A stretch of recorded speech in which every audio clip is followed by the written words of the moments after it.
ये cloth with legal personality, ये जो जिस चीज की ये बात कर रहे हैं वही कॉर्पोरेट व्हील है। मतलब यहाँ पर जो वर्ड क्लॉथ्ड यूज्ड है, मतलब ऐसा समझ लो कपड़े पहना है, तो कॉर्पोरेट पर्सनालिटी के कपड़े पहना है। इसका मतलब जो भी डीलिंग्स होंगी वो सारी किसके नाम पर होंगी? कंपनी के नाम पर। इससे कौन बचा हुआ है? मेंबर्स बचा हुआ है। इसी पॉइंट को लेकर मैंने उस दिन एक एग्जांपल दिया था। एग्जांपल था वो कांच के गिलास का फूटने का। याद है कि मैं कहाँ था? किचन में। दीदी और मॉम कहाँ थे?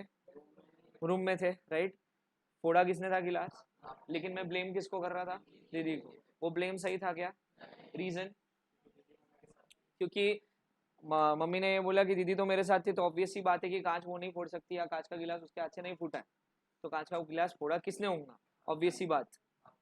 समझा? फिर मैंने तुमको कंसिडर करने के लिए बोला था कि किचन बोले तो कौन? कंपनी। मैं बोले तो कौन? किचन के अंदर डायरेक्टर, राइट। और बाहर लोग कौन बैठे हैं? तो प्रमोटर और मेंबर्स। समझा क्या? तो डायरेक्टर्स के एक्शंस के लिए रिस्पॉन्सिबल डायरेक्टर्स खुद होने चाहिए, obviously.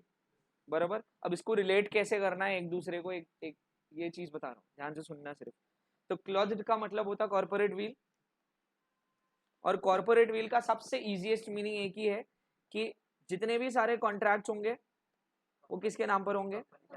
Everything will be in the name of company. तो contracts in the name of company, ठीक। और दूसरी चीज, एक और चीज आती है, can sue and can be sued. Sue समझता है? सूट फाइल करना। तो can sue and can be sued again in its own name. तो can sue, can be sued again in the name of company. इसका मतलब अगर suit file will करना है कंपनी को किसी पे, किसी थर्ड पार्टी पे सूट फाइल करना है, किसी भी पार्टी पे सूट फाइल करना है, तो कंपनी अपने नाम से सूट फाइल करेंगी। मतलब किसी कंपनी को अगर दूसरी कंपनी पे भी सूट फाइल करना है तो कंपनी अपने नाम से करती है। जैसे फॉर एग्जांपल अगर रिलायंस इंडस्ट्रीज को फेसबुक पे सूट फाइल करना है तो यही नाम रहेंगे, रिलायंस इंडस्ट्रीज वर्सेस फेसबुक।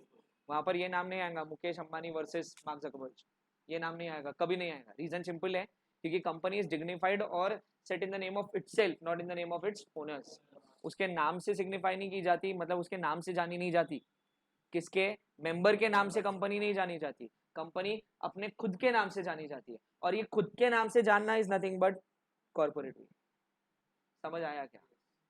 अब ये कॉर्पोरेट फील का फायदा भी है और ये कॉर्पोरेट व्हील का नुकसान भी है।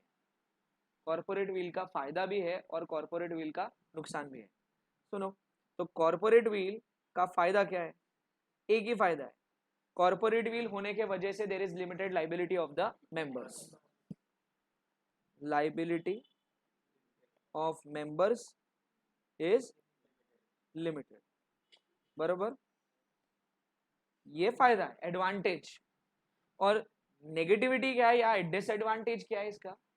कि इसका मिसयूज हो सकता है by the board of directors. Misuse of powers by BOD. समझा क्या? Misuse of powers of BOD. तो जो एग्जाम्पल मैंने दिया था किचन वाला और कांच के गिलास फूटने का, एग्जाम्पल क्या था एक बार वापस देख रहे हो। एग्जाम्पल सिंपल था, मैं घर में आया, किचन में गया, डायरेक्टली पानी पीना था, वहां गया, कांच का गिलास उठाया, लेकिन कांच का गिलास हाथ से फूट गया। समझा? या बोल लो खेलते खेलते फूटा, मैं जगलिंग कर रहा हूँ उसके साथ में, तो वो फूट गया। तो गलती किसकी है वैसे? मेरी। और मेरे को ये चीज पता था कि ये कांच का गिलास नीचे गिरेगा तो फूटेगा, ऑब्वियस बात है, तो मैंने जानबूझ कर किया होगा। वॉटेवर। कांच का आवाज आया, अंदर से मम्मी भागती हुई आई, उन्होंने क्या बोला? उन्होंने कांच देखा नीचे और मेरे को देखा, मैंने तुरंत एक चीज बोली, मैंने नहीं किया। फिर उन्होंने पूछा किसने किया? बोले ओनर्स ने। मतलब कौन? दीदी ने किया। बोले मम्मी ने कहा दीदी तो मेरे साथ में थी, फिर वो कैसे कर सकती? तो बोले यहाँ पर और कोई दिख रहा क्या? बोले नहीं, बिल्ली भी नहीं है। बोले यहाँ पर कोई चूहा भी नहीं है, कोई बिल्ली भी नहीं है जिसके हाथ से गिलास फूटे, तो कुछ भी नहीं है, एक तू खड़ा है और आवाज अब भी जस्ट आई है, इसका मतलब किसने किया होगा? ये समझा क्या? एग्जाम्पल था।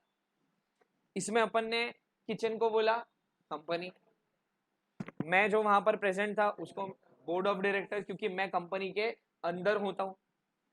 कंपनी ठहरी एक आर्टिफिशियल, इसका मतलब किचन अपने आप तो ऑपरेट होता नहीं, किचन को ऑपरेट करना पड़ता। कांच का गिलास अपने आप तो फूटा नहीं, किसी ने फोड़ा होगा, ऑब्वियस सी बात। तो इसको प्रूव कैसे करेंगे कि किसी ने फोड़ा होगा? मतलब इसको प्रूव कैसे करेंगे कि board of directors he culprits है?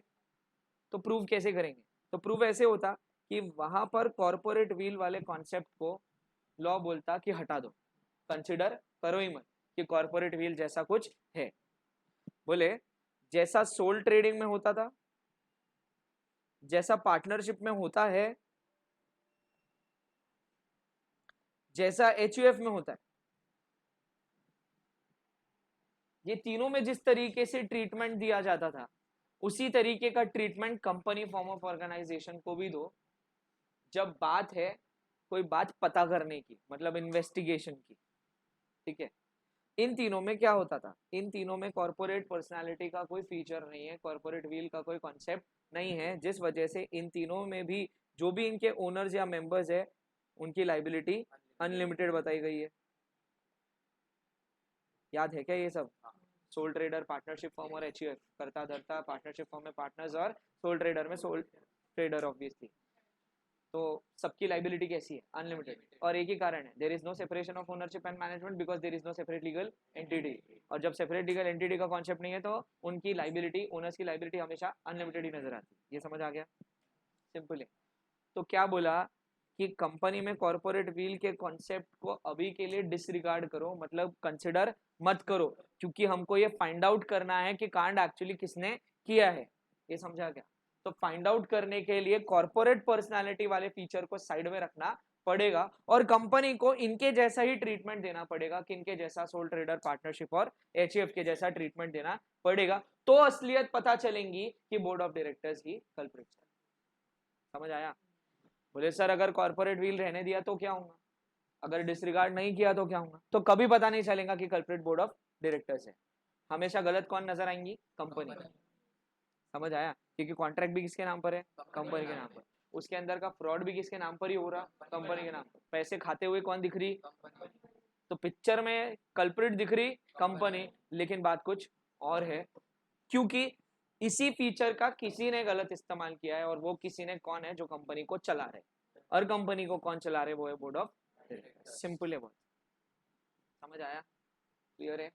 पक्का? ये हो गया corporate veil as well as lifting of corporate veil, मगर ये बहुत बहुत सिंपलेस्ट सेंस में होता है, तो रीड करेंगे बाद में देखेंगे। तो इम्पोर्टेंट कॉर्पोरेट व्हील ये समझा क्या रहता? तो everything is in the name of the company. और क्योंकि कॉर्पोरेट व्हील है, इस वजह से एक और फीचर अराइज होता कंपनी का, वो है सेपरेट लीगल एंटिटी। और क्योंकि सेपरेट लीगल एंटिटी है, इस वजह से एक और फीचर अराइज होता कॉल्ड एज परपेचुअल सक्सेशन। तो एक लाइन है, लाइन ये है कि the creator is law, so the destroyer also will be the. समझा गया? इस सेंटेंस का मतलब क्या है? कंपनी फॉर्म ऑफ ऑर्गेनाइजेशन को क्रिएट किसने किया? लॉ ने। कौन से लॉ ने? कंपनीज एक्ट ने क्रिएट किया। तो कंपनीज एक्ट ने ही इसको क्रिएट किया है, तो इसको डिस्ट्रॉय भी कौन करेगा? Companies act. समझा? Law is the creator himself and law will be the destroyer itself. समझा? तो किसी के आने या किसी के जाने से कंपनी को कोई फर्क नहीं पड़ता। पीपल में कम या मेंबर्स में come, members may go, it does not affect the working of the company. अब इसका एग्जांपल मैं हमेशा ये देता कि एक ट्रेन जा रही थी कन्याकुमारी से कश्मीर तक। अब कन्याकुमारी से कश्मीर तक एन नंबर ऑफ स्टेट्स बीच में आते, एन नंबर ऑफ स्टेट्स के अंदर एन नंबर ऑफ सिटीज बीच में आती, एन नंबर ऑफ टाउन्स बीच में आते, डिस्ट्रिक्ट्स बीच में आती। तो बहुत सारे लोग अकोला चढ़ते और शेगांव उतर जाते, करते ना?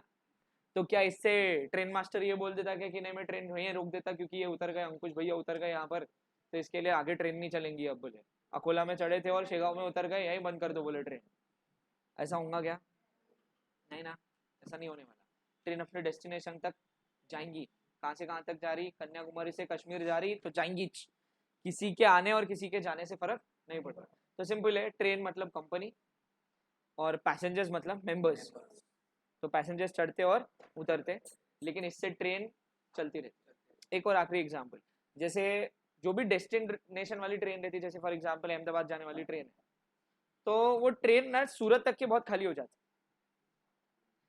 बहुत खाली हो जाती, बहुत बोले तो मैक्सिमम खाली हो जाती ट्रेन, और अहमदाबाद उतरने वाले बहुत कम लोग बच जाते, बहुत कम लोग बचते, मतलब अगर ट्रेन का कैपेसिटी 1000 लोगों का है तो उसमें से सिर्फ किंचित 30 40 50 लोग बच जाते जो अहमदाबाद तक जाते, बाकी के मैक्सिमम ट्रेन खाली हो जाती सूरत में।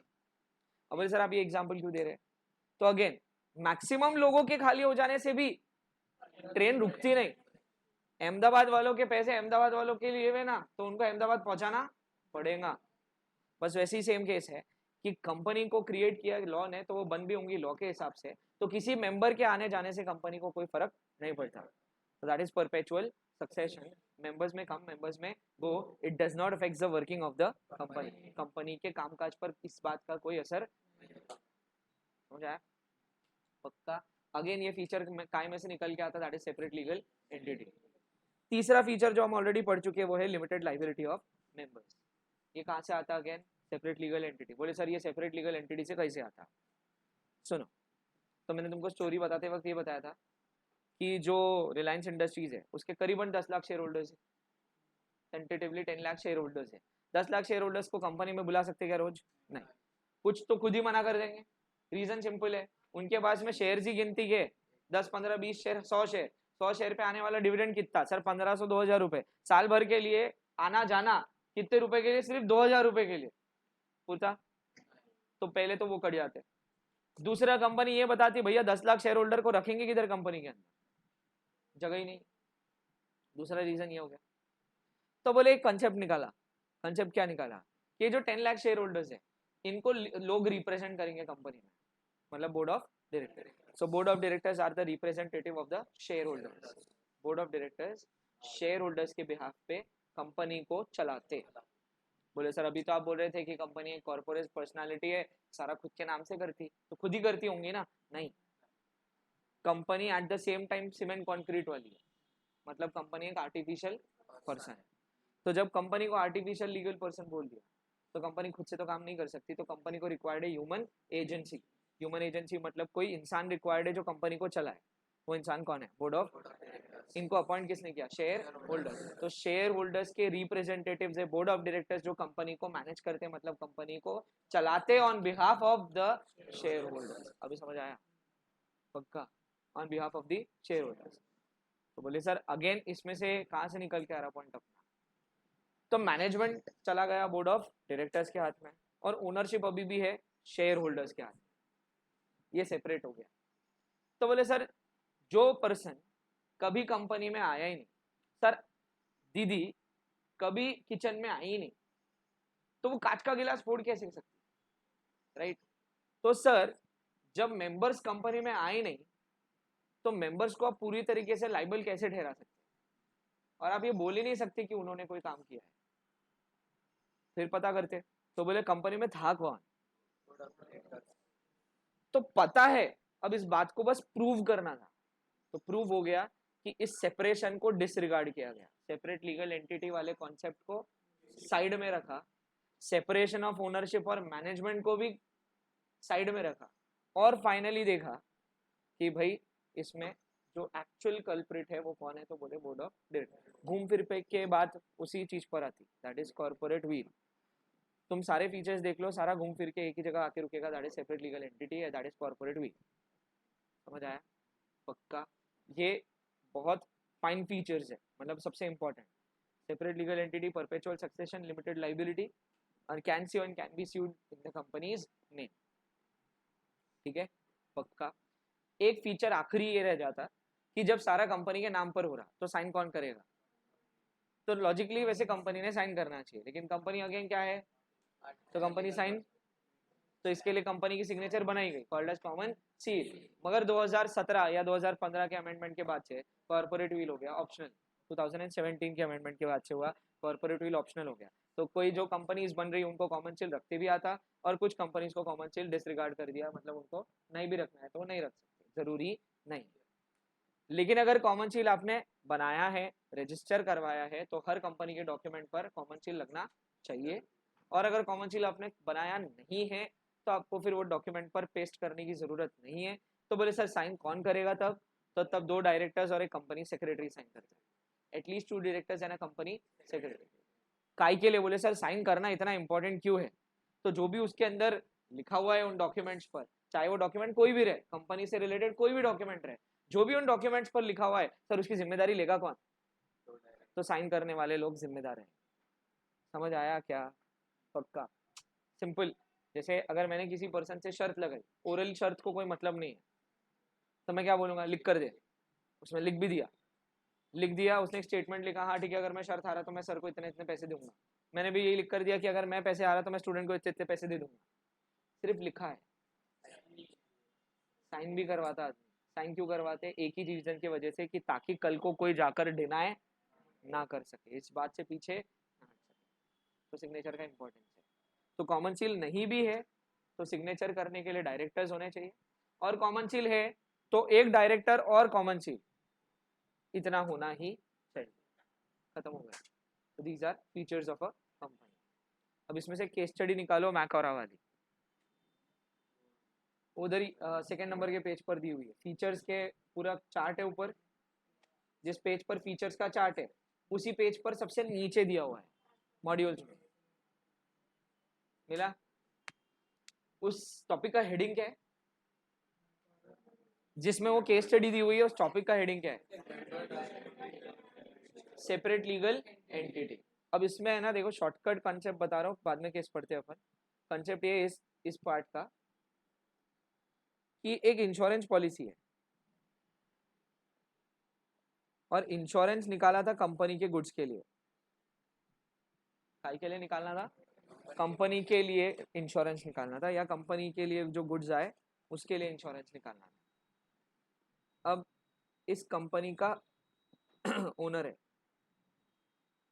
जिसके पास में कंपनी के 99% शेयर्स। कितने? मतलब 100 में से 99 शेयर्स इस पर्सन के पास है। ऑब्वियसली एक शेयर किसी के पास तो होगा, तो 1% का स्टेक किसी के पास तो होगा। तब जाकर के कंपनी क्रिएट हुई, अपन नाम देते थे ये है ए प्राइवेट कंपनी। ठीक है?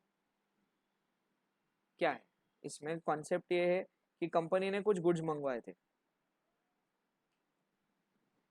गुड्स फ्लेमेबल नेचर के, हो सकता है आग लग जाए। तो सबने तय किया कि इन गुड्स का निकालते इंश्योरेंस। ऑब्वियसली फायर इंश्योरेंस निकाल रहे। इंश्योरेंस किसके नाम पर निकलना चाहिए? कंपनी के नाम पर निकलना चाहिए, क्योंकि गुड्स किसके नाम पर आए हैं? समझ आया? लेकिन यहाँ पर जो 99% वाला ओनर है इसने इंश्योरेंस निकाला खुद के नाम पर, हालांकि गुड्स किसके नाम पर है? बात समझ आई क्या? इंश्योरेंस निकाला खुद के नाम पर और गुड्स ठहरे, निकाला उसने गुड्स के लिए, इंश्योरेंस उसने गुड्स के लिए निकाला, लेकिन होना क्या चाहिए था? वो गुड्स का insurance should must have been in the name of company, but वो गुड्स का इंश्योरेंस उसने किसके नाम पर निकाला? खुद के, क्योंकि बोले मैं 99% का ओनर हूं, तो मेरे नाम पर निकालो क्या एंड कंपनी के नाम पर निकालो क्या, बोले वन एंड द सेम। ऐसा उसका सोचना था। इवेंचुअली ऐसा हुआ कि गुड्स जल गए, डिस्ट्रॉय हो गए। ऑब्वियसली इंश्योरेंस निकाला हुआ है, इंश्योरेंस क्लेम नहीं हो पाया।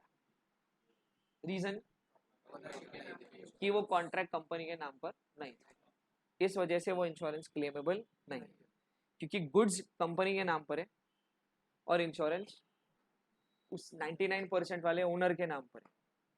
तो क्योंकि ये नेम का और कॉन्ट्रैक्ट का मिसमैच है, इस वजह से इंश्योरेंस का क्लेम हुआ ही नहीं, और इंश्योरेंस कंपनी ने डायरेक्ट डिनाई भी कर दिया, और कोर्ट ने इस डिसीजन को सही माना। रीजन सिंपल है, इंश्योरेंस किसी और के नाम पर है और गुड्स का गुड्स किसी और के नाम। फिर कंपनी को ये बोला गया, बोले ये 99% का ओनर है जिसने अपने नाम पे इंश्योरेंस निकाला गुड्स के लिए, तो बोले वन एंड द सेम हो गया। बोले 99% बोले तो कंपनी का मालिक पूरा यही है, बोले तो इसके नाम पर निकालो, कंपनी के नाम पर निकालो, one and the same. Court ने तब बताया यहाँ पर लागू होता, बोले कॉर्पोरेट व्हील। लिफ्टिंग नहीं बोला मैंने बोला सिर्फ कॉर्पोरेट व्हील, कि बोले ओनर अलग और कंपनी अलग। बात समझ में आई क्या? ओनर अलग और कंपनी अलग। इस वजह से इंश्योरेंस का क्लेम नहीं देंगी इंश्योरेंस कंपनी और ये एकदम फाइनल है, खत्म। इतना ही केस दिया हुआ है, एक बार रीड करते। शुरुआत से पढ़, separate legal entity. There are distinctive features between different forms of organization. And the most striking feature in the company form of organization, which is the other forms of a business organization, is that it acquires a unique character of being a separate legal entity. In other words, when a company is registered, it is clothed with a legal personality. It comes to have almost the same rights and powers as a human being. Its existence is distinct and separate from that of its members. A company can own property, have bank accounts, raise loans, incur liability, and enter into contracts. It is at law a person which is different from the subscribers to the memorandum of association. Its personality is distinct and separate from the personality of those who compose it. Even members can contract with company, acquire rights against it, or incur liability to it. For the debts of the company, only its creditor can sue it and not its members. Only the creditors can sue it, not the members. देखो तो company के ऊपर suit file कोई भी कर सकता है, and even company भी किसी के ऊपर भी सूट फाइल कर सकती है, डजंट मैटर। वो कॉन्ट्रैक्ट क्योंकि करने वाली पार्टी कोई भी हो सकती है, कोई भी। और लॉजिकली देखा जाए तो सभी के कंपनी के साथ में कॉन्ट्रैक्ट है। जैसे कौन कौन, तो जो पहले 7 लोग हैं, या पहले 2 लोग हैं, या पहला 1%, तो ओपीसी प्राइवेट कंपनी और पब्लिक कंपनी की बात कर रहे हैं अपन। ओपीसी में एक ही मेंबर होता है, मिनिमम भी और मैक्सिमम भी। प्राइवेट कंपनी में 2 मेंबर्स होते हैं, 2 और मैक्सिमम 200, तो अपन बात करें 2 की। और या तो फिर पब्लिक कंपनी में कम से कम चाहिए 7, बरोबर है। ये 3 ऐसे कॉन्सेप्ट है जो पहले मेंबर्स बनते कंपनी के, first members of the company. तो ये 7, ये 2, ये 1, यही होते हैं।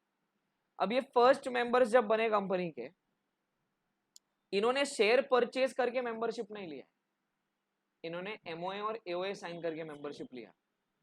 समझ आया क्या? इन्होंने एमओए और एओए इसके ऊपर सिग्नेचर किया और अपना मेंबरशिप लिया, तो इनके पास में शेयर्स है ही नहीं। क्लियर? तो फिर सर इनका कॉन्ट्रैक्ट कैसे कंपनी के साथ? तो जो एमओए और एओए उन्होंने साइन किया वही कॉन्ट्रैक्ट है of the member with the company. फिर बोले सेकेंड, शेयर्स खरीदने वाले, सेम मेंबर ने खरीदा शेयर तो उसको मिला शेयर सर्टिफिकेट, कंपनी को मिले पैसे, ये सारा कुछ एक सर्टिफिकेट पे लिखा हुआ है, कॉन्ट्रैक्ट है, अगेन रिटन अग्रीमेंट है between the company and the share holder, तो अगेन कॉन्ट्रैक्ट है। तीसरा, जो लोग कंपनी के डायरेक्टर्स बनते हैं उनको रजिस्टर करना पड़ता है अपने आप को as directors of the company, तो अगेन उनको भी कॉन्ट्रैक्ट साइन करना पड़ता है। तो ऐसा कोई पर्सन नहीं है जो कंपनी का रिलेटिव है, चाहे फिर वो प्रमोटर हो, चाहे वो डायरेक्टर हो, चाहे वो कंपनी सेक्रेटरी हो, चाहे वो मेंबर हो, चाहे वो शेयर होल्डर हो, या कोई और कोई भी पर्सन हो कंपनी का, उसको पेपर साइन करना पड़ता और वो paper plays a role of contract. तो ऐसा दिखता है कि उस पर्सन का कंपनी के साथ में क्या है, कॉन्ट्रैक्ट। समझा क्या? पक्का, ये भी एक बात ध्यान रखने वाली। आगे, company is capable of owning, enjoying, and disposing of property in its own name. Although the capital and assets are contributed by the shareholders, the company becomes the owner of its capital and assets. Simple है, तुमने दे दिया, पैसे दे दिए, बात खत्म हो गई। अब वो पैसे किसके कहलाएंगे? कंपनी के कहलाएंगे। आगे, The shareholders are not the private or joint owners of the company's property. A member does not even have an insurable interest in the property of the company. Insurable interest भी नहीं रहता उसका in the property of the company. आगे, The leading case on this point is Macquarie versus Northern Assurance Company Limited. ध्यान से पढ़ना case study को। Facts of the case. Macquarie was the holder of nearly all except one share of a timber. तो अपन ने इसको example में 99% consider किया है, ठीक है? हाँ।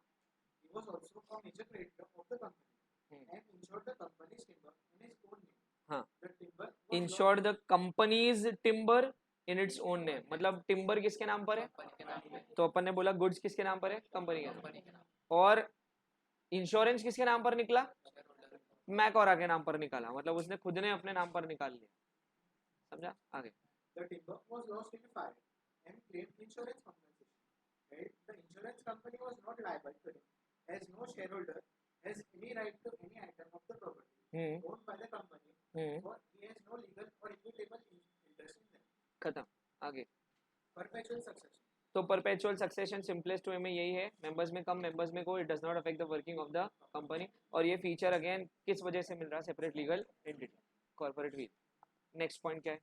Limited Limited liability. Limited liability सबको वैसे समझता है.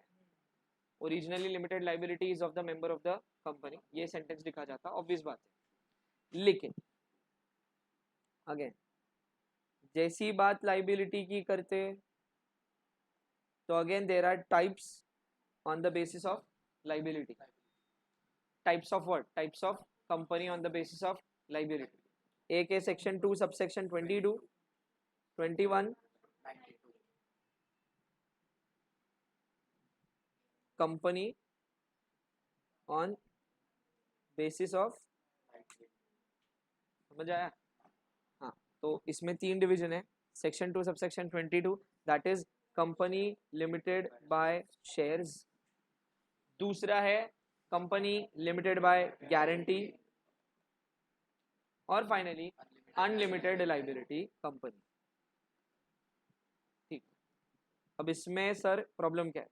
इसमें प्रॉब्लम ये है कि जो फर्स्ट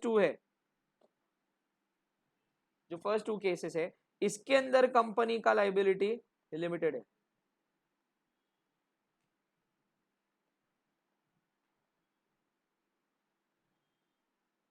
लेकिन जो लास्ट केस है by name itself unlimited liability, यहां पर मेंबर का लाइबिलिटी कैसा है?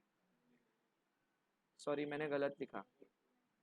हाँ, तो जो पहले 2 केसेस है उसमें मेंबर का लाइबिलिटी लिमिटेड है, और जो लास्ट केस है अनलिमिटेड लाइबिलिटी कंपनी वाला, उसमें मेंबर की लाइबिलिटी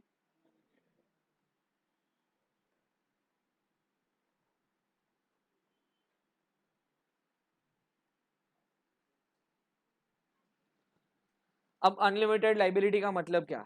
जितनी कंपनी की लाइबिलिटी रहेंगी उतनी ही इस मेंबर की लाइबिलिटी रहेंगी. जिसने मेंबरशिप लिया बाय गारंटिंग अनलिमिटेड लाइबिलिटी, उतनी उसकी पैरेलल लाइबिलिटी रहेंगी. जितनी कंपनी की उतनी मेंबर की, मतलब अनलिमिटेड. और इन 2 केसेस में क्या होता? तो मान लो उसने शेयर परचेज किए 1000 रुपए के, फेस वैल्यू के हिसाब से उसने शेयर परचेज किया 1000 रुपए का, उसमें से उसने 600 रुपए भर दिए, कितने बचे हुए? तो अब ज्यादा से ज्यादा इस शेयर होल्डर की लाइबिलिटी कितनी है? 400 रुपए. Simple, this is limited by shares. दूसरा, at the time of taking membership इस मेंबर ने बोला था कि मैं 1 लाख रुपए की गारंटी लेता कंपनी की. कितने की? 1 लाख रुपए. तो इस पर्टिकुलर मेंबर को कब 1 लाख रुपए मंगवा सकती company? Eight the time of, correct, eight the time of winding up. Correct. इस वक्त कंपनी इसको बुला सकती है और बोल सकती है कि तुझे 1 लाख रुपए का लाइबिलिटी भरना पड़ेगा, सब्जेक्ट टू जो हमने लिक्विडेटेड डैमेजेस में पढ़ा था, which ever is less. Actual और liquidated, which ever is less. तो एक्चुअल और प्रोमिस्ड, तो ये 1 लाख रुपए कितना है? प्रोमिस्ड है, मतलब ये लिक्विडेटेड डैमेज है. और इसका अगर इसमें कंपनी की लाइबिलिटी सिर्फ 50,000 की आई, तो इसको कितने भरने? 50,000 ही भरने, 1 लाख नहीं भरने. समझ आया? He is liable up to the guaranteed amount, not for the guaranteed amount. Up to the guaranteed amount, not for the guaranteed amount. समझा? पक्का? तो ये दोनों भी सिचुएशन में इसका लाइबिलिटी एक पर्टिकुलर लिमिट तक है, उसके बाद में लाइबिलिटी खत्म हो जाएंगी. और तीसरे वाले सिनेरियो में लाइबिलिटी अनलिमिटेड बोला है, तो जितनी कंपनी की बचेंगी उतनी उसकी लाइबिलिटी बचेंगी, तो आप बता नहीं सकते कितनी लाइबिलिटी होगी. सो ये 2 केसेस है जिसके बेसिस पे कंपनी की मेंबरशिप भी है और टाइप ऑफ कंपनी भी. कंपनी का मेंबरशिप भी और कंपनी के टाइप्स भी. ये सेक्शन 2 सबसेक्शन 22, सेक्शन 2 सबसेक्शन 21 और सेक्शन 2 सबसेक्शन 92, ये 3 डिविजन है. क्लियर? पक्का? आगे. आर्टिफिशियल लीगल पर्सन क्या? वाइंडिंग अप के टाइम पे भाई लाइबिलिटीज का पेमेंट कैसे होगा? तो सबसे पहले याद करेंगे शेयर्स वालों को, फिर याद करेंगे गारंटी वालों को, और फिर याद करेंगे अनलिमिटेड लाइबिलिटी वालों को. करेक्ट. ये स्टेप 1, स्टेप 2, स्टेप 3 है. हाँ, वो डॉक्यूमेंट बनवाते eight the time of taking membership, और डॉक्यूमेंट के ऊपर क्लियरली लिखा जाता कि तुमने गारंटी कितने की ली हुई है। गारंटी वाले में एक और पॉइंट ये है कि जैसे एक पर्सन ने गारंटी लिया था तो इसको अपन गारंटर बुलाते। पॉइंट ये है इसके अंदर कि ये पर्सन को ऐसा लगा कि कंपनी बहुत जल्द ही बंद होगी, और जब बंद होंगी तो लाइबिलिटीज पे करनी पड़ेगी, और जब लाइबिलिटीज पे करनी पड़ेंगी तो मेरा नंबर लगेगा, बोले डर रहा। तो इसने क्या किया, 8 महीने 10 महीने 12 महीने कुछ ऐसे टाइम ड्यूरेशन में इसने कंपनी छोड़ दिया, मतलब मेंबरशिप रिवोक कर लिया। तो अब लॉजिकली जब इसने अपना गारंटी रिवोक कर लिया तो टेक्निकली और लॉजिकली इसकी लाइबिलिटी आनी चाहिए क्या? नहीं आनी चाहिए, क्योंकि सर कंपनी बंद होने से बहुत पहले इसने, पर बहुत पहले कितने पहले, महीनों पहले, सालों पहले नहीं, महीनों पहले इसने कंपनी छोड़ा। कुछ जा रहा दिमाग में? तो कहीं ना कहीं इसको पता था, बोले सर, कि कंपनी साल के अंदर बंद हो जाएंगी, और ताकि इसकी लाइबिलिटी ना आए इसके लिए इसने अपना मेंबरशिप रिवोक किया, मतलब कैंसिल करवाया। तो बोले सर ऐसे सिनारियों में क्या ये पर्सन रिस्पॉन्सिबल रहेगा या नहीं रहेगा? तो अगर इसको कॉन्ट्रैक्ट चैप्टर के हिसाब से सॉल्व करते थे तो इसका कॉन्ट्रैक्ट कब का ही टूट चुका था। तो कॉन्ट्रैक्ट चैप्टर के हिसाब से ये रिस्पॉन्सिबल, लेकिन कंपनीज एक्ट के क्लॉज के हिसाब से ये रिस्पॉन्सिबल है, गारंटीड अमाउंट इसको देना पड़ेगा। रीजन सिंपल है, क्योंकि कंपनी ने एक रूल बनाया हुआ है कंपनीज एक्ट में कि साल भर में अगर गारंटी लेने वाले ने रिवोक किया और साल भर के अंदर ही कंपनी बंद होती है, तो ये बात क्लियर है कि इसको पता था और इसने जानबूझकर कंपनी उस वक्त छोड़ी, ऐसा माना जाएगा और इसको रिस्पॉन्सिबल ठहराया जाएगा, चाहे कॉन्ट्रैक्ट पहले ही रिवोक हो चुका है। सर ये चीज 5-6 साल पहले हो जाती तो, क्योंकि गैप बहुत बड़ा है, समझा क्या? लेकिन स्टिल यस बैंक के ओनर को लाइबल ठहराया गया, जबकि उसने 3 से 4 साल पहले अपना मेंबरशिप छोड़ दिया था। प्रमोटर था वो, ओनर बोल रहा मैं यस बैंक का, उसने छोड़ भी दिया था, लेकिन उसके बाद 4 साल बाद में यस बैंक जब डूबा उसके छोड़ने के, तो भी उसको कस्टडी में लिया, सवाल जवाब किए, तो वहां से निकल के आया कि इसको कहीं ना कहीं पता था कि यस बैंक क्या कर रहा, कहीं ना कहीं उसकी रिस्पॉन्सिबिलिटी आएंगी, क्योंकि शेयर होल्डर का पैसा नुकसान में गया है। तो बोले सर उसने ऐसा क्या किया था कि शेयर होल्डर का नुकसान हुआ और उसको जिम्मेदार भी ठहराया गया? वही कॉन्सेप्ट है, और वही कॉन्सेप्ट है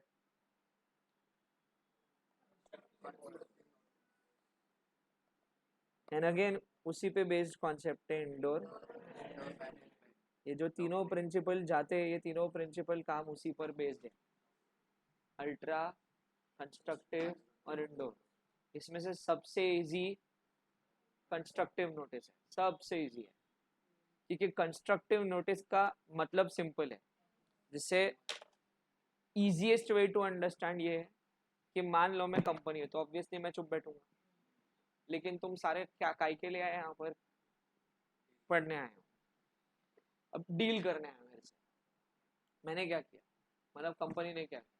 कंपनी ने 2 डॉक्यूमेंट्स बनाए हैं, कौन से, और कंपनी ने सबको दे दिए, क्योंकि कंपनी बोल तो नहीं सकती, लेकिन लिख कर तो बता सकती ना।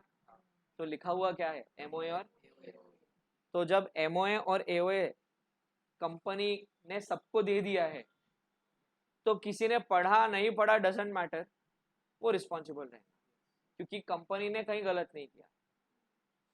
समझ आया?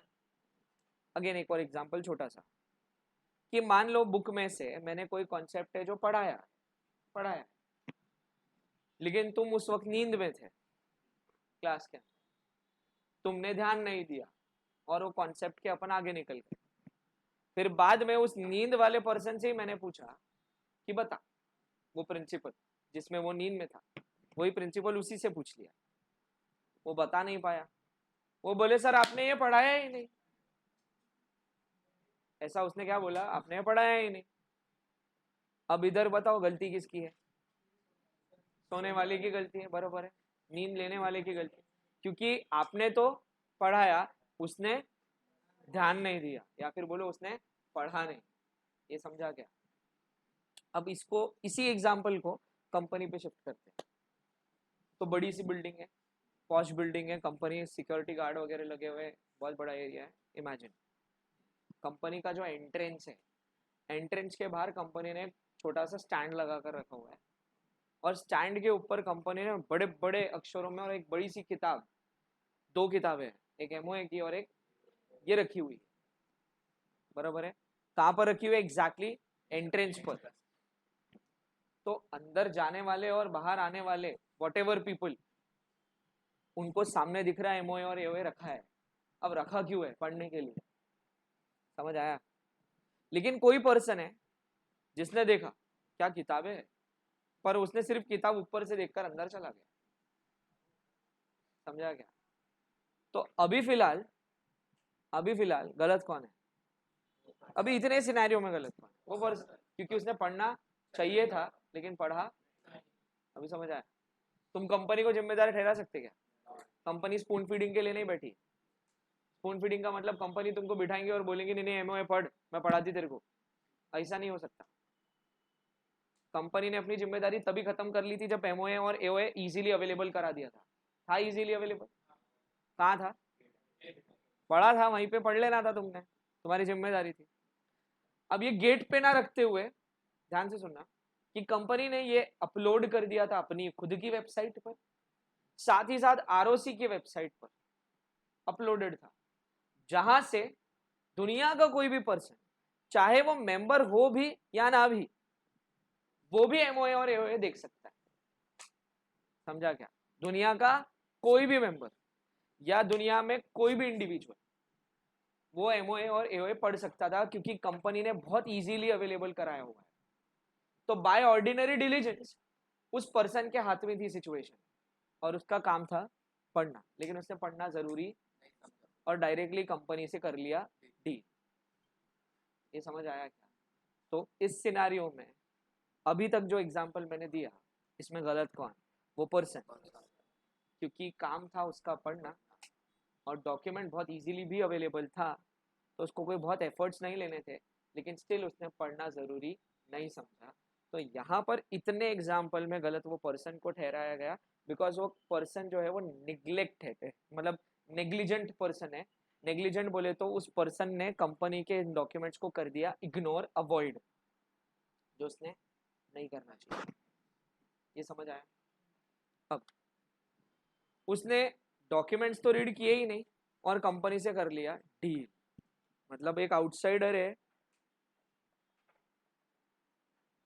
जिसने कर लिया कंपनी के साथ में कॉन्ट्रैक्ट। समझा क्या? अब यहाँ पर तुमको पहले सबसे पहले समझना पड़ेगा कि ये कॉन्ट्रैक्ट जो उसने किया वो अल्ट्रा है या इंट्रा है। समझा क्या? क्योंकि तुमको तय करना है कि गलती इस कॉन्ट्रैक्ट में, अगर ये कॉन्ट्रैक्ट ब्रीच होता है या टूटता है, तो गलती किसकी मानी जाएंगी सर? कंपनी की मानेंगे सर या फिर आउटसाइडर की? तो ये तय करना है अपने। तो बोले सर तय तो है ना, उसने पढ़ा नहीं, गलती उसकी है। इतना सिंपल नहीं है, वो सिर्फ कंस्ट्रक्टिव नोटिस था, उसका पढ़ना और कंपनी का डॉक्यूमेंट अवेलेबल कराना वो सिर्फ कंस्ट्रक्टिव नोटिस था, डॉक्ट्राइन ऑफ कंस्ट्रक्टिव नोटिस नहीं था। वो सिर्फ क्या था? कंस्ट्रक्टिव नोटिस था कंपनी की तरफ से, ताकि कोई कल को ये ऑब्जेक्शन ना ले सके कि कंपनी ने बताया नहीं था। समझा? तो कंपनी अपने पार्ट से बहुत क्लियर है। उस बेसिस पे आप डिसीजन मेकिंग नहीं कर सकते, या डिसीजन पे नहीं आ सकते, या ऑर्डर पे नहीं आ सकते कि गलती उस आउटसाइडर की ही है। इस पे नहीं आ सकते, इस कंक्लूजन पे नहीं पहुंच सकते। कंक्लूजन पे पहुंचने के लिए आपको चेक करना पड़ता कि जो एक्शंस या कॉन्ट्रैक्ट जो उनके बीच हुआ है वो अल्ट्रा है या इम्पोर्टेंट। समझा? अब अगेन, ये कॉन्ट्रैक्ट अल्ट्रा है या इंट्रा है, ये तय करने के लिए पहले तुमको ये समझना पड़ेगा कि क्या इंट्रा होता है और क्या। तो अल्ट्रा क्या रहता? Outside the scope of authority of whom, of company और से डायरेक्टर्स, दोनों भी चलेगा। और या तो फिर इंट्रा का मतलब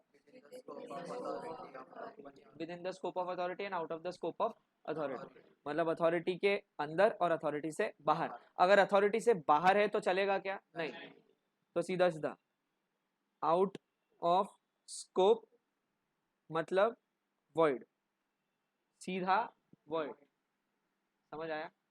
और विद इन स्कोप मतलब विद इन स्कोप मतलब वैलिड। इतना गया दिमाग में? आउट ऑफ स्कोप अगर कोई कॉन्ट्रैक्ट है मतलब अल्ट्रा वायरस कॉन्ट्रैक्ट है, मतलब वो सीधा सीधा क्या है? वॉइड है, सीधा वॉइड है, क्योंकि वो स्कोप में बैठता ही नहीं है, ही नहीं, लिखा हुआ ही नहीं है कहीं पर। और वही इंट्रा है अगर तो चलेगा, वैलिड कॉन्ट्रैक्ट में आ जाएगा। लेकिन अगेन सर इंट्रा किसके, अल्ट्रा किसके, ये कॉन्सेप्ट समझना जरूरी है ध्यान से। तो अगेन उसी दिन अपन ने 3 सर्कल्स बनाए थे, एओए, दूसरा था एमओए, और तीसरा था कंपनीज एक्ट 2013। जो लेक्चर्स की लिंक मैंने तुमको दी थी ना, उसके अंदर ये था, ये समझाया हुआ है। जो 3 लिंक्स भेजी थी मैंने ग्रुप में, जो तुमने देखे कि नहीं देखे क्या मालूम, उसके अंदर ये क्लियरली समझाया हुआ है, बट शॉर्टकट में मैं ले रहा। तो सबसे छोटा डॉक्यूमेंट कंसिडर किया जाता एओए को। अगर कोई चीज़ है या कोई कॉन्ट्रैक्ट है जो एओए के क्लॉज के बाहर है लेकिन वो एमओए के तहत है, मतलब मान लो ये कॉन्ट्रैक्ट इधर है, तो बोले सर इसको अल्ट्रा बोलेंगे या इंट्रा बोलेंगे? इसको स्टेटमेंट यूज करते हैं, it is ultra the AOA but intra the MOA. इतना समझा क्या? Ultra wise the but intra wise the, ये समझा? अब बहुत ध्यान से सुनना, बहुत क्रूशियल पॉइंट है। अब इधर क्रूशियल ये है कि ऐसे कॉन्ट्रैक्ट्स का क्या होता, ना ही आप इसको पूरी तरीके से अल्ट्रा बोल सकते, ना ही पूरी तरीके से इंट्रा बोल पा रहे। तो बोले सर ऐसे कॉन्ट्रैक्ट्स में क्या करा सक या क्या करना चाहिए? इसको वॉइड बोलना चाहिए कि वैलिड बोलना चाहिए? तो कुछ नहीं, इसको सीधा वॉइडेबल बोलने का। क्या बोला? देखो मैंने तुमको क्या पढ़ाया था ऊपर, पहले पढ़ लो। आउट ऑफ स्कोप बोला, वॉइड रहता, पर out of scope complete out of scope होना चाहिए, मतलब एमओए के भी बाहर होना चाहिए और एओए के भी बाहर होना चाहिए, तब बोलेंगे अल्ट्रा वायस द कंपनी। समझा? और इजी कर लो, एक फॉर्मूला बना लो, company is equal to MOA plus AOA, बस ये फॉर्मूला बना। फॉर्मूला है, फॉर्मूला क्या है कि कंपनी क्या है? एमओए और एओए, एमओए एंड एओए। तो जब तक कि ये दोनों के बाहर नहीं हो जाता तब तक कि उसको आप कंपनी के बाहर नहीं बोल सकते। समझ आया ना? तो अपना सिचुएशन कैसा है? एओए के बाहर है लेकिन एमओए के अंदर है, तो ना ही वॉइड बोल सकते सर, ना ही वैलिड बोल सकते सर पूरे तरीके से। तो ऐसी सिचुएशन को अपन ने कॉन्ट्रैक्ट में क्या बुलाया था? अभी समझ आया क्या? अब अगेन ध्यान से सुनना, लास्ट चीज है ये, एक ही वर्ड पे प्रूव हो जाएगा, रैटिफाइबल। ऐसे सीन रैटिफाइबल होते हैं जो एओए के बाहर है मगर एमओए के अंदर है, इनको आप ठीक कर सकते हो। ये वॉइड नहीं है लेकिन वैलिड भी नहीं है फिलहाल, लेकिन अगर आपने इसको ठीक कर दिया तो ये हो जाएगा वैलिड, लेकिन अगर आपने इसको ठीक नहीं किया तो ये हो जाएगा। समझ गए तुम? इधर ऑप्शन ऑप्शन कुछ नहीं रहता है, सिर्फ वर्ड यूज किया अपन ने वर्डेबल, बाकी इसको वर्डेबल बोलते भी नहीं, टर्म यूज नहीं है वर्डेबल। ये सिर्फ तुमको समझ में आना चाहिए कि नहीं ये वर्ड है या वैलिड है, इसके लिए बताया है। ठीक है, तो दिस इज वर्डेबल। समझ आया क्या? कुछ गया क्या दिमाग में? ना ही पूरे तरीके से वर्ड, ना ही पूरे तरीके से valid, this is why it's voidable. And voidable में क्या होता है, सिचुएशन को आपको या तो ठीक कर लो या तो छोड़ दो। अगर छोड़ दिया तो वॉइड हो जाएगा, ठीक किया तो वैलिड हो जाएगा। अब ठीक कैसे करते हैं? ठीक करने को बोला जाता, करेक्ट, रैटिफिकेशन। क्या बोलते हैं? रैटिफिकेशन का ओरिजिनल मीनिंग है टू ऐड, टू किस में ऐड करेंगे वो चीज? एओए में ऐड करना होगा, क्योंकि एओए के बाहर है ना, एओए के बाहर बोले तो एओए में है ही नहीं, इसके लिए एओए के बाहर है। समझा ना? कहाँ ऐड करेंगे? Point two ratify the AOA. अरे यार बोले रैटिफाई कैसे करेंगे सर एओए को? बाय पासिंग अ स्पेशल, बात खत्म। एओए को चेंज करना है, चेंज करके उसके अंदर ये चीज को इंक्लूड करना है। इंक्लूड करने के लिए आपको अल्टरेशन करना पड़ेगा in the AOA. Alteration in the AOA, changes in the terms and conditions, alteration परसों के दिन पढ़ा, राइट? तो आपको वो चीज डॉक्यूमेंट में डालनी है। डालना है मतलब means to add, to add means to ratify, and how ratification is possible? So that is by passing special resolution. Special resolution pass hota है in AGM, that is annual general meeting of shareholders. तो share holders पास करेंगे special resolution, alter करेंगे AOA को। Alter करने का मतलब जो clause उसके अंदर नहीं था वो उसके अंदर इंक्लूड कर दिया जाएगा, और हो गई बात ठीक। अब क्या बोलेंगे? Intra the MOA and intra the AOA as well. तो दोनों भी चीजें हो गई ना, दोनों के अंदर है तो वैलिड हो गया, खत्म हो गया। इसको बोलते हैं रैटिफिकेशन। ये क्लियर है क्या? पक्का? ये अभी आधा हुआ है कंसेप्ट, हाँ अभी आधा बचा हुआ है, अब आधा बहुत जल्दी खत्म हो जाएगा। रीजन तुमको ये समझ गया। अब ध्यान से, एक का एरो निकाल रहे हो, एक ही सिंगल।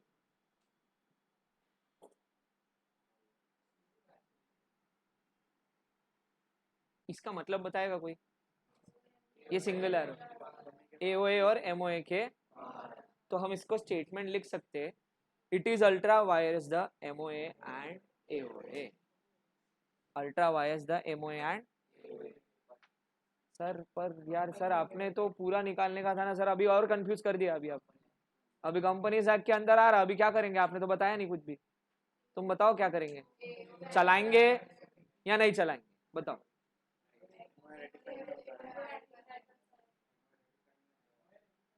ये सिचुएशन कब बनता, पहले ये सुनो ध्यान से। ये वाला जो सिचुएशन अपन ने पढ़ा, ये कब बनता, कौन से केस में बनता? ध्यान से सुनना। ये बनता सिर्फ रूल्स प्रिंसिपल्स के केस में। जो रूल्स और प्रिंसिपल्स लिखे गए हैं कंपनीज एक्ट में, जो आपने लिखने भी चाहिए थे एओए में, मगर आपने लिखे नहीं है। लिखे नहीं है इसका मतलब ये नहीं है कि फॉलो नहीं करना है। समझ आई बात? समझा क्या? लिखे नहीं है इसका मतलब ये नहीं है कि फॉलो नहीं करना है। फॉलो क्यों करना है? क्योंकि कौन बता रहा? हाँ। तो इसको तुम अल्ट्रा बोल के वॉइड ट्रीट करके फॉलो नहीं करेंगे, ऐसा चलेगा। अब जैसे क्या एग्जाम्पल, तो तुमको मैंने दिए हुए केस स्टडीज लिखने के लिए रोज के 5, राइट? बरोबर है। ये मैंने बहुत पहले बोल दिया था कि तुमको रोज के 5 लिखने, और तुम्हारे पास पीडीएफ है, राइट? अगेन तुम्हारा काम क्या है? रोज 5 केस स्टडीज लिखना। अब जैसे मान लो मैंने पहले दिन चेक किया, दूसरे दिन चेक नहीं किया, अगेन तीसरे दिन चेक किया, चौथे दिन चेक नहीं किया, 5वें दिन भी चेक नहीं किया, 6वें दिन भी चेक नहीं किया, मतलब मैंने सिर्फ 2 दिन चेक किया एक हफ्ते में से। और फिर अचानक से हफ्ते भर बाद में मैंने तुमसे बुक मांगी और बोला बताओ केस स्टडीज कब तक की चेक करूंगा? ऑब्वियसली एक दिन पहले तक, जिस दिन चेक कर रहा हूँ उसके एक दिन पहले तक की मेरे को केस स्टडीज चाहिए। तो 8 दिन की 5 के हिसाब से कितनी होनी चाहिए? 40। आशीष की बुक में सिर्फ 30 है। तो मैंने आशीष को पूछा, ना यार आशीष तेरा होमवर्क इनकम्प्लीट है। आशीष बोले सर आपने बताया ही नहीं कि लिखने का है करके। मैं बोला आशीष डे 1 ही बता दिया था, अब रोज थोड़ी बोलूंगा कि रोज आशीष 5 केस स्टडीज लिखा कि नहीं तूने, रोज आशीष 5 केस स्टडीज लिखा कि नहीं तूने। ये रोज नहीं पूछने वाला आशीष में तेरे को, मैंने पहले ही बता दिया था कि तुझे ये करना है। तो ऑब्वियसली तुझे ये कब तक करना है? जब तक कि तेरे पास केस स्टडीज है। जिस दिन तेरी केस स्टडीज ही खत्म हो जाएंगी पीडीएफ की, उस दिन तूने बंद किया तो समझ में आता, लॉजिकल है। लेकिन अभी भी केस स्टडीज तेरे पास में पेंडिंग है और तेरी बुक इनकम्प्लीट है, तो तू जिम्मेदारी मेरे पे नहीं डाल सकता, ये जिम्मेदारी तेरी है। और इसको अल्ट्रा वायरस बोल के तू वॉइड नहीं ठहरा सकता। अभी समझ आया? तो मैंने जो पहले बता दिया था वो है कंपनीज एक्ट। मैंने जो रोज नहीं बताया इसके लिए बोला अपन ने एमओए और एओए के बाहर। समझा? दो it is out of the scope of MOA and that is it is out of the scope of company, though it is out of the scope of company, but it is still in the obvious clauses of Companies Act 2013. So a company has to follow it, इसमें ultra vires का rule लगता ही नहीं। समझ आया? कि कोई नहीं तो क्या होगा, कंपनी क्या बोलेंगे, भैया देखो एक्ट में लिखा हुआ था, हमारे आर्टिकल में लिखा हुआ था क्या, फिर एनसीएलटी बोलेगा, नेशनल कंपनी लॉ ट्रिब्यूनल, बोले तुमने क्यों नहीं किया ये चीज, तुम्हारे ऊपर पेनल्टी ठोकेंगे। बोले अभी कंपनी बोले काय की पेनल्टी, हमारे आर्टिकल में ही नहीं, हम क्यों करेंगे। एनसीएलटी क्या बोलेगा, एक ही जवाब देगा, ओ भैया कंपनीज एक्ट के सामने ना तुम्हारा एमओए कोई काम का है ना एओए, ये ऐसा लॉ है जो तुमको फॉलो करना ही पड़ेगा, क्योंकि तुम्हारा नाम में कंपनी यूज करा तुमने, तो तुमको फॉलो, चाहे तुमने एओए में लिखा हो या। तो बोले यहाँ पर तुम वो अल्ट्रा वायरस मतलब मेरी बिल्ली मेरे को ही म्याऊ वाला कॉन्सेप्ट नहीं ला सकते, समझा ना। मतलब अल्ट्रा वायरस वाला कॉन्सेप्ट जो हम ही बता रहे तुमको, कंपनीज एक्ट ही बता रहा, तुम वो हमारे ऊपर ही यूज कर रहे, ये चलने वाला। क्योंकि अल्ट्रा वायरस में क्लियरली मेंशन्ड है स्टार मार्क करके कंडीशन कि दिस सेक्शन या फिर दिस पार्ट या this doctrine is not applicable when the obvious things are mentioned in the Companies Act 2013. So the company needs to follow it. It is a compulsion on the company that it has to follow this. आया? पक्का clear है ये? Done? हाँ, last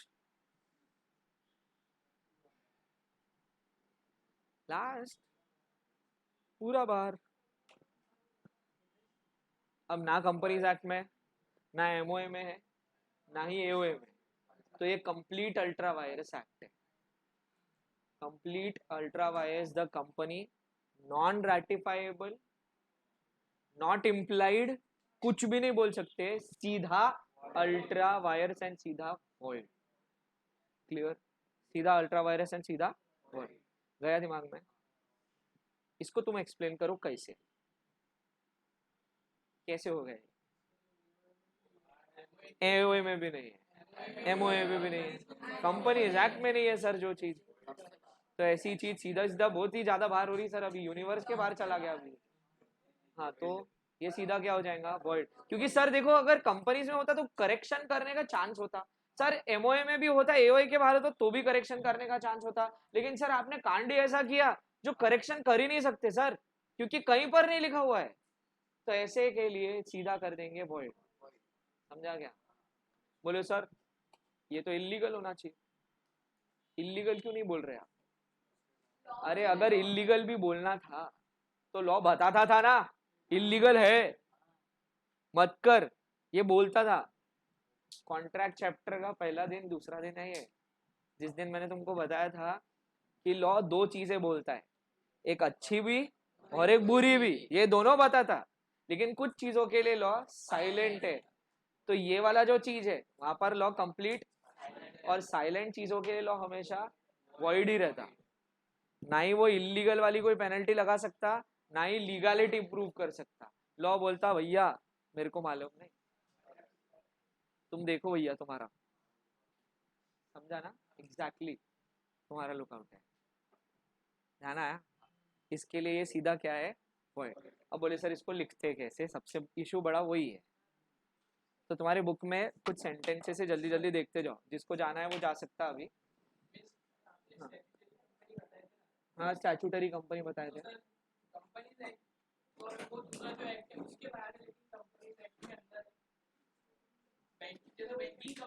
banking company है, banking company के act के बाहर है, कंपनीज एक्ट के अंदर है और बैंकिंग कंपनी के एक्ट के बाहर है, ठीक है। हाँ वो वैलिड रहेगा, रीजन सिंपल है, एक आधी कानून के अंदर तो है ना। देखो जब इलीगैलिटी का कॉन्सेप्ट आता ना, एक चीज दिमाग में फिट करो, इलीगैलिटी वाले कॉन्सेप्ट के लिए ये बात बोली जाती है कि किसी भी कानून में इलीगल लिखा है, अगर किसी भी दुनिया के जितने कानून हैं जो तुम्हारे अप्लाई हो रहे हैं, अगर वो किसी भी कानून के तहत इलीगल है तो इलीगल ही है। लेकिन अगर किसी भी कानून में उसके बारे में कुछ नहीं लिखा है तो वो वर्ड है। तो इसका जो सवाल है इसमें इसने क्या बोला, सर बैंकिंग लॉ में कुछ नहीं लिखा हुआ है, तो बैंकिंग लॉ के हिसाब से वर्ड है, लेकिन सर कंपनीज एक्ट में तो लिखा हुआ है ना इलीगल है, तो पेनल्टी क्या के हिसाब से लगाएंगे, कंपनी के हिसाब से तो लगाएंगे ना।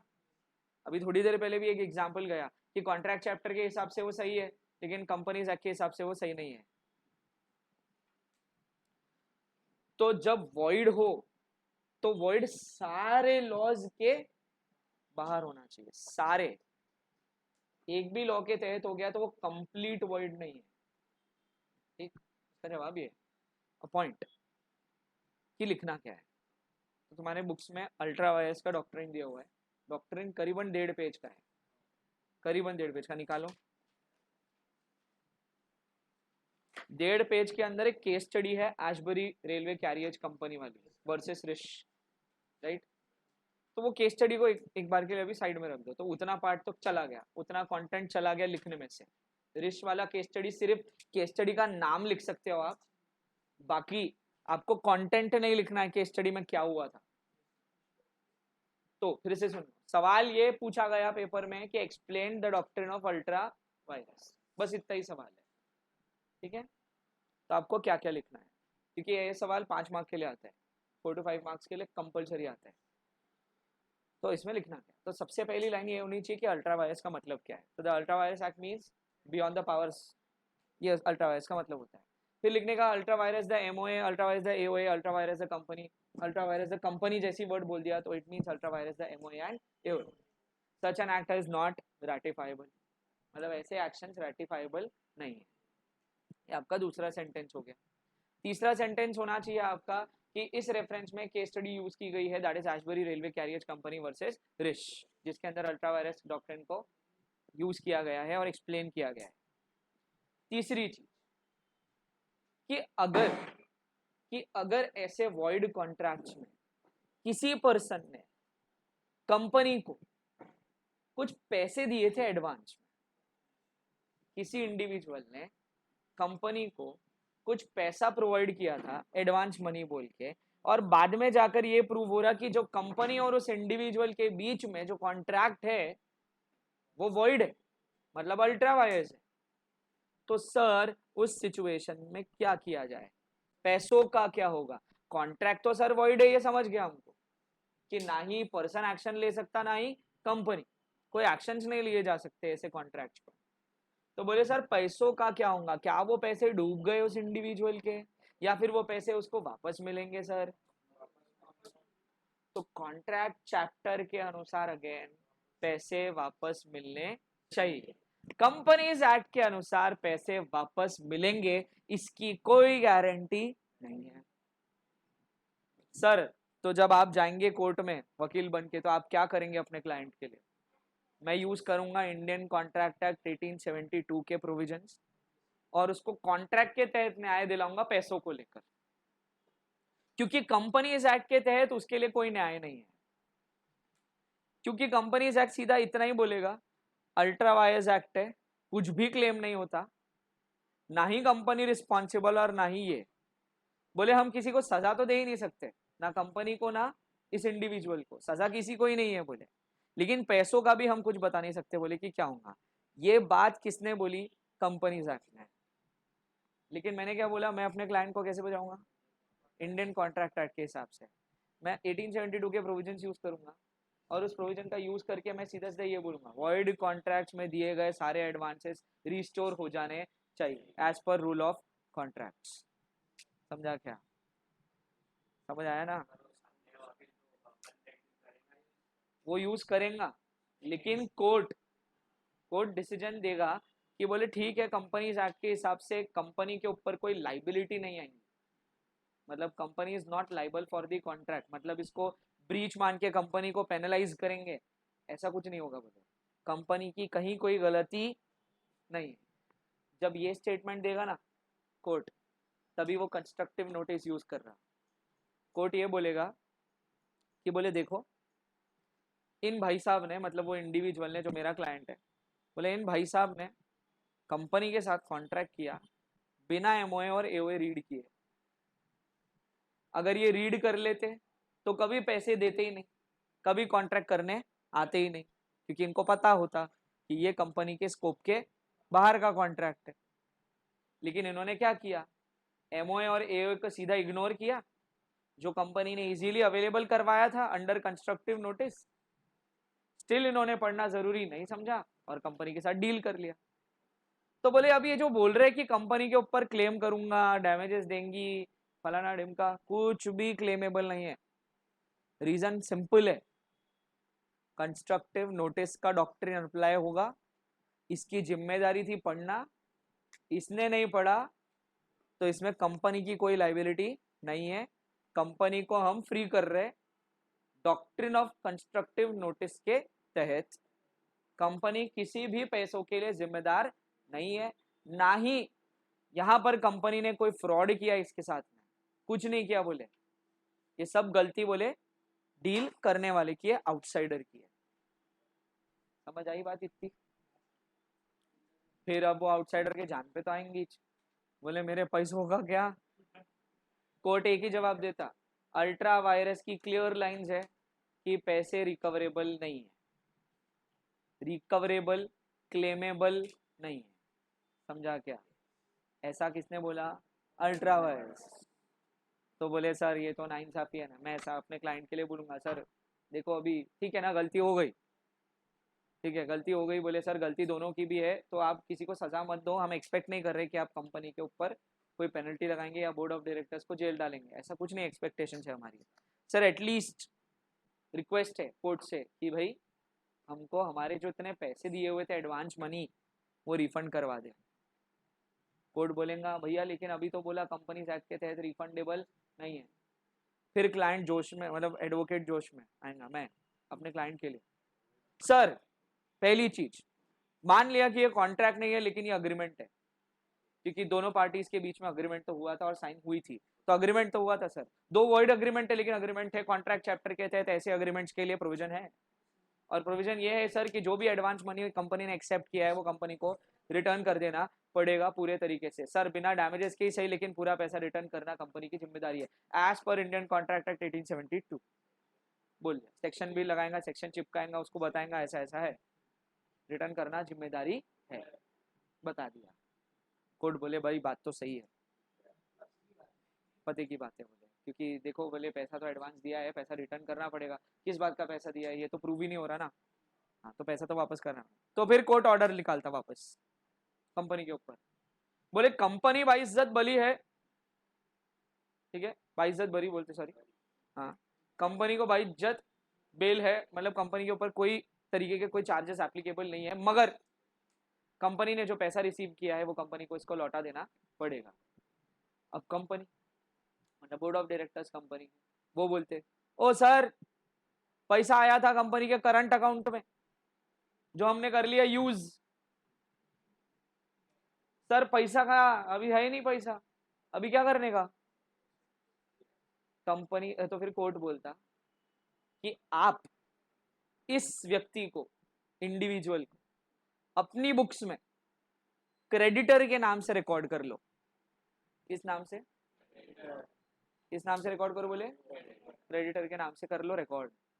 फिर से बोल रहा, डायरेक्टर्स ने क्या बोला? बोले सर करंट अकाउंट में पैसे आए थे, बोले यूज कर लिए, बोले हमने कंपनी का सर्कुलेशन चलता, बोले कौन ध्यान देता बोले पैसों पे, इतना आए पैसे यूज कर लिए, बोले हमारी गलती नहीं है, हमको मत बोलो बोले पैसे वापस करने की, अभी कंपनी के पास पैसे वापस करने के लिए है नहीं।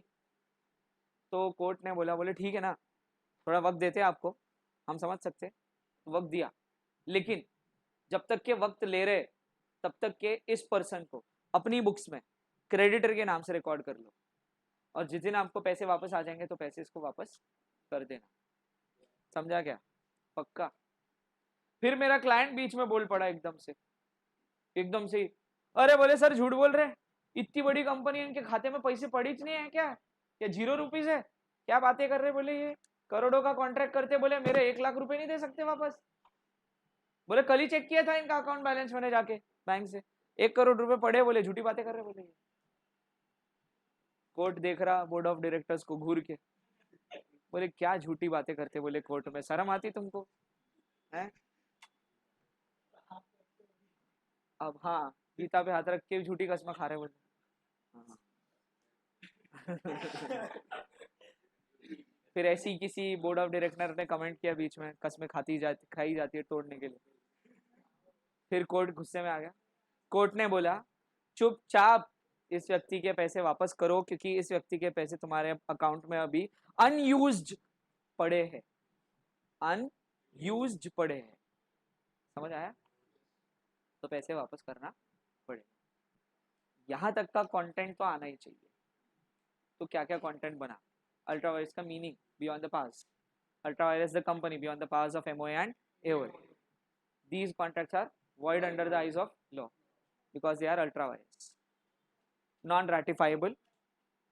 अगर एमओए के तहत होता, एओए के बाहर होता तो वो रेटिफाइबल होता, लेकिन क्योंकि ये एओए और एमओए दोनों के बाहर है तो ये नॉन रेटिफाइबल है और कंपनी ऐसे कॉन्ट्रैक्ट्स के लिए बिल्कुल भी जिम्मेदार नहीं है। उसके बाद में सेंटेंस आएगा कि इसमें जो पैसा दिया गया हो अगर, तो पैसा रिकवरेबल नहीं है, सब्जेक्ट टू कंडीशन, कि अगर ये पैसा कंपनी के खातों में अनयूटिलाइज पड़ा है तो कंपनी से ये पैसा क्लेम हो सकता है, बताया मैंने। और दूसरा पॉइंट ये लिखा हुआ है कि इन केस अगर कंपनी ने ये पैसा यूटिलाइज कर लिया है तो उस व्यक्ति को क्रेडिटर के नाम से ट्रीट करना पड़ेगा। ये दोनों पॉइंट्स लिखे हुए हैं। बोले सर अभी तक कहाँ पहुंचे अपन? अभी तक अपन पहुंचे केस स्टडी के पहले तक, एशबरी रेलवे कैरियर्स के पहले तक पहुंच गए। बोले सर फिर मैंने क्या बोला, केस स्टडी का नाम यूज करने का, केस स्टडी का तुमको एक्सप्लेनेशन नहीं देना है, क्योंकि सिर्फ सवाल कितना है, explain doctrine of ultra vires, तो तुमको सिर्फ एक अल्ट्रा वायरस के एक्सप्लेनेशन देने हैं। तो केस स्टडी सिर्फ नाम के लिए यूज करना है, बाकी एक्सप्लेनेशन देने की जरूरत नहीं है। फिर सीधा जिस पेज पर केस स्टडीज दी हुई है उसी पेज के सबसे नीचे में 4-5 पॉइंट्स लिखे हुए हैं अल्ट्रा वायरस को लिखकर। 4 पॉइंट्स है ना, वो 4 पॉइंट्स आपको लिखने पड़ेंगे, सिर्फ वो 4। समझ आया क्या? तो मैंने जैसे हिसाब से रिकॉर्डिंग में बताया लेक्चर के कि भाई कुछ 5-6 सेंटेंसेस आपको खुद से लिखने हैं पहले, तो आपके पेज 1 को कवर करते हैं। उसके बाद में केस स्टडी का रेफरेंस के लिए नाम, और फाइनली सीधा अल्ट्रा वायरस के नीचे के 4 पॉइंट्स। आपने अगर इतना भी कंटेंट बकायदा ध्यान से और समझदारी से लिखा, इतना भी, तो पूरे मार्क्स मिलते हैं पूरे, क्योंकि इतना ही कंटेंट आईसीआई आपसे चाहता है। समझ आया? पक्का? यहाँ पिक्चर 2 खत्म हुए, एक हुआ अल्ट्रा वायरस और एक हुआ डॉक्ट्रिन ऑफ कंस्ट्रक्टिव नोटिस, जो बचा था कंपनी को आउटसाइडर से अंडर सेक्शन 255 आई गेस, 255 या 245 दोनों में से कुछ होगा। 299 है क्या? 39, सॉरी यार, फिर तो सेक्शन जी गलत बोल लिया, सॉरी। तो 399 सेक्शन के तहत कंस्ट्रक्टिव नोटिस का डॉक्ट्रिन बचाता कंपनी को फ्रॉम दी आउटसाइडर। समझ आया? पक्का समझ आया?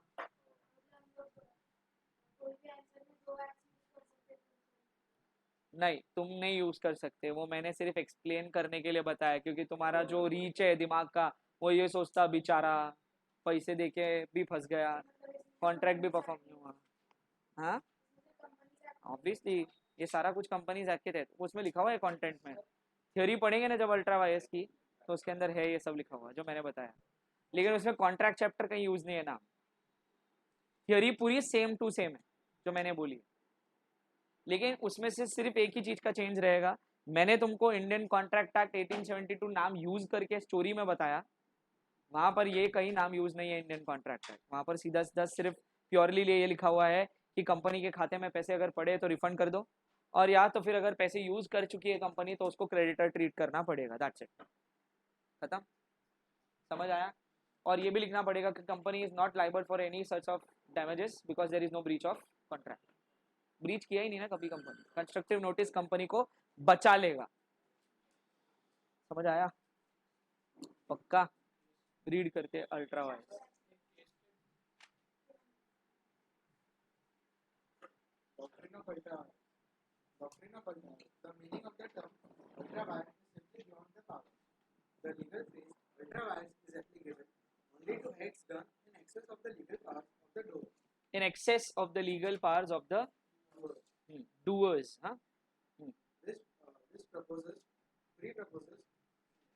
This presupposes that the powers in their nature are limited. The powers in their nature are limited. It is fundamental rule of company law that the objects of a company, as stated in the memorandum, can be departed from only to the extent permitted by the Act. Only to the extent permitted by the Act. Thus far and no further. In consequence, any act done or contract देखो देखो वो sentence जो लिखा हुआ है ना, वो अपने सर्कल को प्रूव करता है. एक बार वो सेंटेंस फिर से पढ़. It is a fundamental rule of company law that the objects of a company, as stated in the memorandum, can be departed from only to the extent permitted by the act. इसके लिए जो outer circle है वो companies act है. समझा क्या? कि अगर उससे भी डिपार्ट हो गया तो कोई कुछ कर ही नहीं पाएगा. उस चीज को लेकर कोई कुछ ही नहीं कर पाएगा.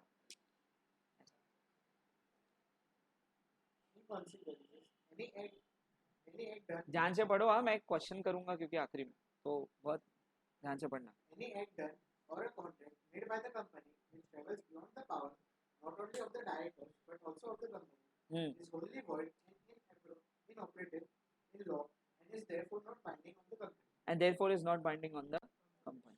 समझ आया क्या? बाइंडिंग कॉन्ट्रैक्ट नहीं है क्योंकि अल्ट्रा वायरस है and hence it is void. आगे. On this account, the company can be restrained from employing its funds for purposes other than those sanctioned by the memorandum. Likewise, मतलब funds का utilisation जो MOA में mention चीजें है सिर्फ उन्हीं बातों के लिए यूज हो सकता है. उनके बाहर अगर कोई चीज है एमओए के बाहर तो उसके लिए कंपनी ये फंड्स का यूटिलाइजेशन नहीं कर सकती. इधर एक पॉइंट सुन लो, सिर्फ सुनना है. कंपनी प्रोस्पेक्टस इशू करती. क्यों? इंफॉर्मेशन देने के लिए और एक्चुअली शेयर्स बेचने के लिए. ये पढ़ा है तुमने, समवेयर पढ़ा होगा. इनविटेशन टू ऑफर है. तो कंपनी प्रोस्पेक्टस में बहुत सारी डिटेल जानकारी देती उन लोगों को जो कंपनी के शेयर्स परचेज करने में इंटरेस्टेड है. प्रोस्पेक्टेड इन्वेस्टर्स बोलते हैं उसको. तो भाई वो पैसा लगाएंगे क्या देख के या क्या पढ़ के? वो प्रोस्पेक्टस पढ़ते. कंपनी प्रोस्पेक्टस में मैक्सिमम जानकारी देती. मैक्सिमम मतलब ज्यादा से ज्यादा जितना हो दे सकती जानकारी, सारी जानकारी कंपनी दे देती प्रोस्पेक्टस में. और उसी बेसिस पे शेयर होल्डर अपना पैसा कंपनी को देता. तो जानकारी देते वक्त एक पर्टिकुलर सेक्शन में ये भी आता है जानकारी के कि कंपनी इन पैसों का जो कंपनी ले रही है लोगों से, जैसे मान लो पेटीएम ने जो फंड रेजिंग किया है आईपीओ करके, पेटीएम इन पैसों का आईपीओ में जो पैसे उसको आते हैं उसका क्या यूज करेगा, ये पेटीएम को उस प्रोस्पेक्टस में बताना पड़ता. मतलब जानकारी देनी पड़ती किस बात की कि ये पैसों का कंपनी क्या यूटिलाइजेशन करेगी, कहाँ ये पैसों का यूसेज होगा. तो बेचारा जो शेयर होल्डर है या इन्वेस्टर है उसने ये पढ़ा कि भाई अपने पैसे यहाँ लगने वाले हैं. बोले तो बोले अच्छी जगह लग रहे हैं अपने पैसे, प्रोजेक्ट है अच्छा बड़ा प्रोजेक्ट है, बोले यहाँ पैसे लगेंगे कभी नुकसान नहीं होगा. ये सोचकर बेचारा इन्वेस्टर इन्वेस्ट कर देता. बेचारा वर्ड लगा रहा, समझ जाओ. तो वो भोला भाला इनोसेंट इन्वेस्ट कर दिया. कंपनी ने पैसे लिए कुछ और बोल के, कंपनी ने किया कुछ और. ये पॉइंट क्या है? ये पॉइंट अल्ट्रा वायरस सिर्फ अल्ट्रा वायरस बोल के छोड़ देंगे या फिर इसको कुछ और प्रिंसिपल लगाकर आप कुछ और प्रूव करेंगे? तो तुम्हारे हिसाब से पहली चीज ये क्या है? सीधा फ्रॉड है. फ्रॉड क्यों? मिसस्टेटमेंट. क्या है? मिसस्टेटमेंट. मिसस्टेटमेंट मतलब क्या? तुमने बकायदा जिस डॉक्यूमेंट के भरोसे जो इन्वेस्ट कर रहा था उस डॉक्यूमेंट में ही गलत जानकारी दे दी. झूठ बोला. झूठ और झूठ बोलना. Suggestion as to a fact which is not true by one who does not believe it to be true. Company को पता था पहले से कि कंपनी ये पैसा इस क्लॉज में यूज नहीं करेंगी, इस ऑब्जेक्ट के लिए यूज नहीं करेंगी, कंपनी कुछ ही और काम के लिए यूज करने वाली है, ये कंपनी को पहले से पता था. तो कंपनी ने फिर भी जानबूझ करके गलत जानकारी देकर फंड रेज किया और इस फंड का गलत इस्तेमाल किया. फ्रॉड में आएगा सीधा. फ्रॉड 447 कंपनीज एक्ट का 447 है फ्रॉड का सेक्शन. 447 दिया है तुम्हारी बुक्स में भी आएगा. तो आ गया. फ्रॉड है, सीधा फ्रॉड है. तो ये ना अल्ट्रा वायरस में बचेंगी कंपनी, ना ही कंस्ट्रक्टिव नोटिस से कंपनी बच सकती है. नहीं तो यहाँ पर भी कंपनी क्या बनेगी? तेरी गलती, तूने पढ़ा ऐसा बोल के बचेगी क्या? नहीं नहीं नहीं नहीं नहीं. उल्टा अब शेयर होल्डर आंख पे चढ़ने वाला है.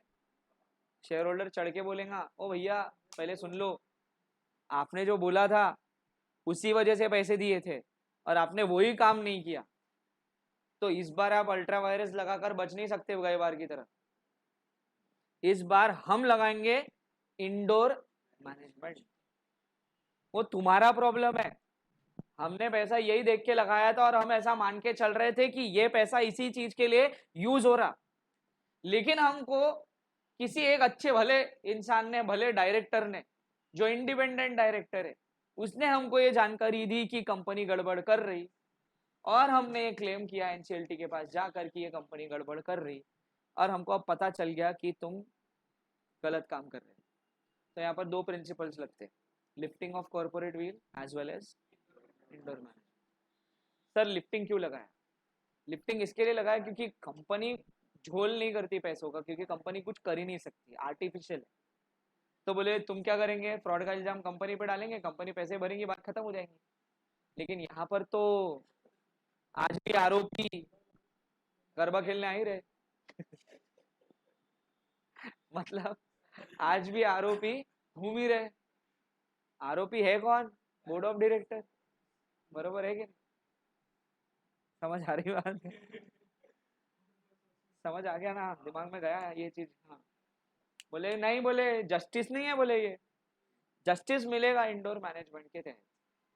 इंडोर मैनेजमेंट में जब ये प्रूव हो जाएगा कि लिफ्टिंग के बाद में, तो सीधा सीधा बोले बोर्ड ऑफ डायरेक्टर रिस्पॉन्सिबल है।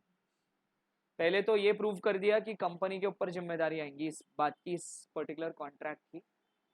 दूसरा ये प्रूव करेंगे कि कंपनी नहीं, उल्टा कंपनी के बोर्ड ऑफ डायरेक्टर्स। समझा?